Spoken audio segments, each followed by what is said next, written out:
अस्सलाम वालेकुम क्लास। आज आपके साथ एक्सरसाइज 14.4 की गुफ्तगू हो रही है। इसके जो पहले 6 सवाल हैं, इसमें से आपके साथ क्वेश्चन नंबर जो 5 है वो आपके साथ डिस्कस किया जा रहा है। यहाँ पर सबसे पहले तो पढ़ें क्वेश्चन में वो आपसे मांग क्या रहा है। वो कह रहा है express D W over D T as a function of T by using the chain rule and by expressing W in terms of T and differentiating directly with respect to T. ठीक हो गया। हमने इस question को कुछ इस तरह से सॉल्व करना है। तो जनाब, इस क्वेश्चन को जब आप सॉल्व करवा रहे हैं तो हम इसको bye using the chain rule method हम यहाँ पर सॉल्व करेंगे। जब आप चेन रूल मेथड के थ्रू इसको सॉल्व कर रहे हैं तो हमारे पास चेन रूल का जो फॉर्मूला है वो कुछ ये है जो नज़र आ रहा है आपको, और जो कि खासा हॉरर सा भी है, क्योंकि आपके पास हर क्वेश्चन में जहाँ जहाँ आपके पास वैल्यूज़ डिफरेंट होती जाएंगी वहाँ पर आपके लिए इस फार्मूला को याद रखना थोड़ा सा मुश्किल हो जाएगा। तो यहाँ पर मैं आपके साथ एक ट्रिक भी शेयर करूँगी कि हम इस फार्मूला को कैसे याद रखेंगे। अच्छा, सबसे पहले तो जो आपके पास जो मेन फंक्शन है ना, ये है आपका मेन फंक्शन। नज़र आ रहा है आपको, ये है आपका मेन फंक्शन। हम इस मेन फंक्शन के अंदर जितने फंक्शंस हैं, जितने वेरिएबल्स यूज़ हो रहे हैं, हम इनके सब के derivatives with respect to them calculate करा लेंगे। जैसे ये w है तो इसके अंदर डेरिवेटिव कौन सा है, x यूज़ हो रहा है, वेरिएबल y यूज़ हो रहा है और z यूज़ हो रहा है। मैंने उनके रिस्पेक्ट से पार्शियल डेरिवेटिव्स कैलकुलेट करवाए हैं। याद रखिएगा, पार्शियल डेरिवेटिव जिस भी वेरिएबल के रिस्पेक्ट से कैलकुलेट करा रहे होते हैं सिर्फ वही आपके पास आ रहा होता है, और बाकी सब आपके पास क्या जा रहे होते हैं, बाकी सब आपके पास एज ए ज़ीरो डिस्कस हो रहे होते हैं, या आपके पास ऐसे कांस्टेंट डील हो रहे होते हैं। ठीक हो क्या। उसके बाद हमने यहाँ पर ये मैंने किसके रिस्पेक्ट कैलकुलेट करवाया था, derivative with respect to x। तो यहाँ से आप फिर x पकड़ेंगे और x का डेरिवेटिव कैलकुलेट करा लेंगे विद रिस्पेक्ट टू t, क्योंकि x के पास वेरिएबल कौन सा है, t। तो मैं x का डेरिवेटिव कैलकुलेट करवा लूँगी with respect to t, y का डेरिवेटिव कैलकुलेट करा लेंगे with respect to t and z का डेरिवेटिव कैलकुलेट करा लेंगे विद रिस्पेक्ट टू t।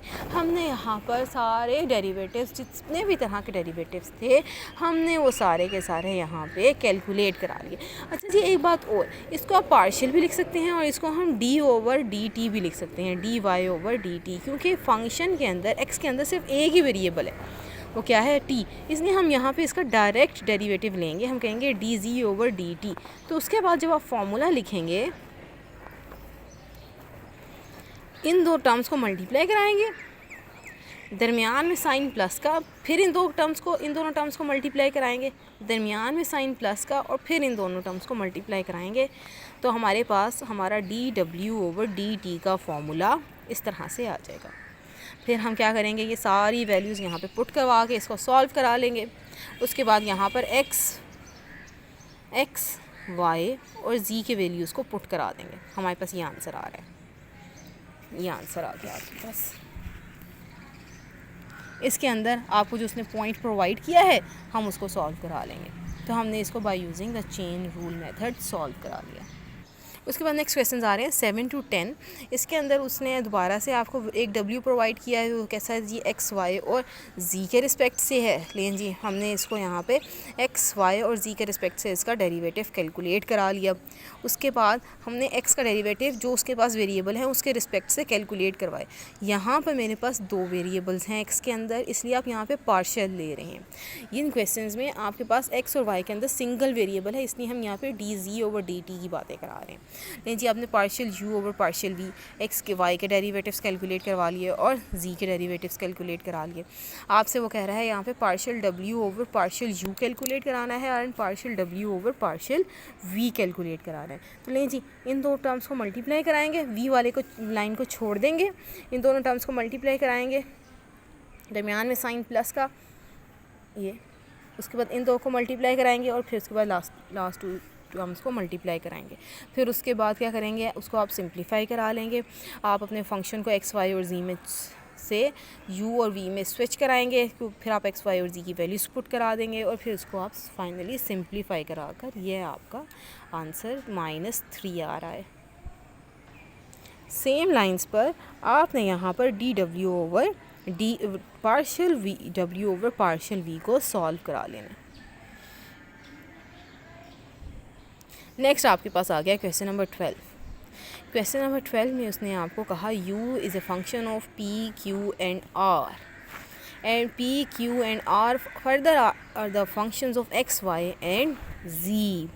तो हम यहाँ पर आपसे कैलकुलेशन में मांग रहा है partial u over x, partial u over y, partial u over z। तो सबसे पहले तो आपके पास जो u के वेरिएबल्स हैं उसके से रिस्पेक्ट से हम यहाँ पे डेरिवेटिव्स निकाल लेते हैं, ठीक है।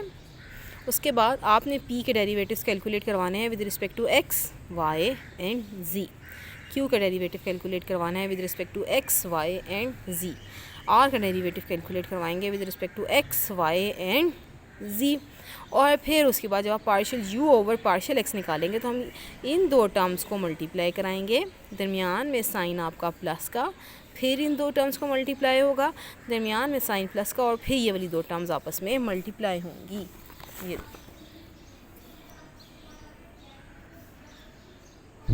फिर इसमें वैल्यूज सॉल्व हो गया, आपने यहाँ पे p, q एंड r की वैल्यूज़ को पुट करा दिया, तो ये आपके पास लास्ट में आपने इसका आंसर कैलकुलेट करा लिया। सेम लाइंस पर आप partial u over partial y solve कराएंगे and partial u over partial z calculate कराएंगे। तो आज के सवाल के एक्सरसाइज में हमने इस एक्सरसाइज को तकरीबन हाफ़ और हाफ़ डिस्कस किया है। पहले 12 सवाल इस एक्सरसाइज में इस वीडियो में शेयर किए गए हैं आपके साथ। होप सो आपको आज का लेक्चर समझ आया होगा। जहाँ कैलकुलेशंस में कोई इशू नज़र आ रहा हो उसको थोड़ा सा अपने हाथ से निकालिएगा ताकि आपको ज़्यादा बेहतर तरीके से वो क्लियर हो। थैंक यू जी, अल्लाह हाफिज़।